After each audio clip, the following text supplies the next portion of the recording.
4 days.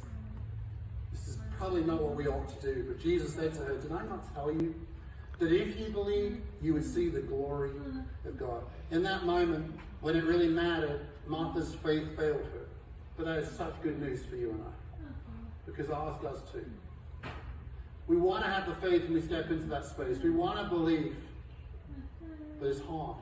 So they, verse 41, in partnering with God in the miracle, took away the stone. And Jesus lifted up his eyes and he said, Father, I thank you that you have heard me. I believe that verse 41 is referring to the 2 days and 48 hours of prayer. I know that you always hear me. In fact, when he said this on the account of those standing around, that they might believe that he was sent by the Father. And when he had said these things, verse 43, the most dramatic moment in all of Scripture, the most evocative moment maybe in all of John's Gospel. When he said these things, he cried out with a loud voice, Lazarus, come out.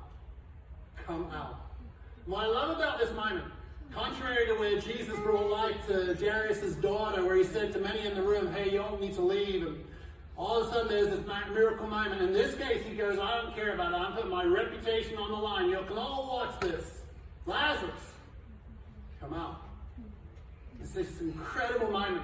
I love what C.H. Spurgeon, the now long deceased Baptist preacher from London, said this. I love it. He says, if he wouldn't have called out Lazarus by name, he would have emptied the whole darn graveyard.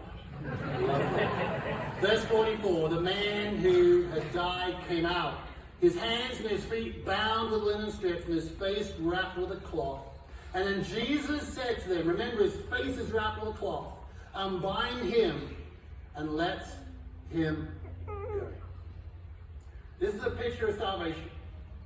Jesus didn't say, hey Lazarus, I'm about to call you out as a dead man. I expect you to clean up your act prior to coming out of this too. He didn't. He was a dead man. You don't dialogue with a dead man. And if you do, you're crazy. You're crazy. The only person you can dialogue with is the dead man that is now alive in Jesus Christ. He didn't dialogue with him. He just said, come on, come out. And he spoke into this fourth dimensional realm, where the fourth dimensional realm of God that we cannot see invaded the three-dimensional realm that we can see, where the Father almost said, okay, let's pull back the curtain just a little bit.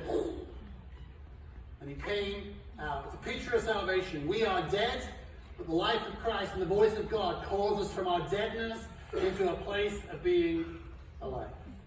True statement.